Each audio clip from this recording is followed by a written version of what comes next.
Now, this is an effort to battle inequality using trees. Experts say trees are an important part of any neighborhood, but North Nashville actually has fewer trees than any other part of town.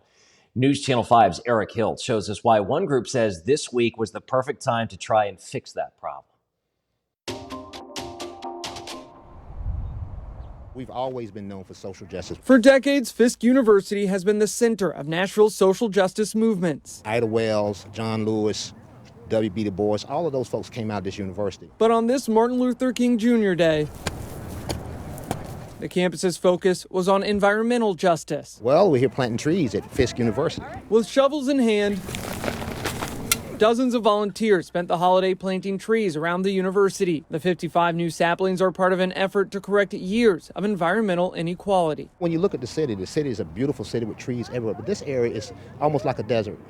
You know, there are trees, not many. It was about 10% lower canopy cover in North Nashville compared to other communities in Nashville. Andrew Bell, the director of the Nashville Tree Foundation, says that lack of trees can have a real impact on communities. All across this country, where there's fewer trees, there's higher rates of obesity, cardiovascular disease, and mental health issues.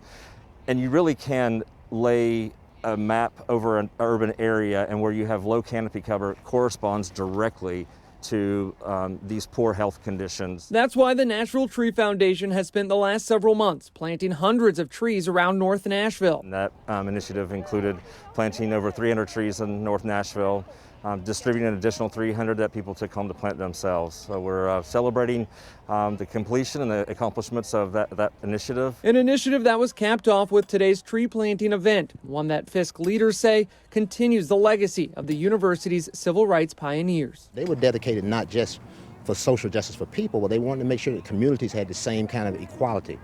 And that equality meant quality of life, quality of air, quality of food. And for me, it's important that in North Nashville we have the same kind of quality of air. In North Nashville, Eric Hilt, News Channel 5.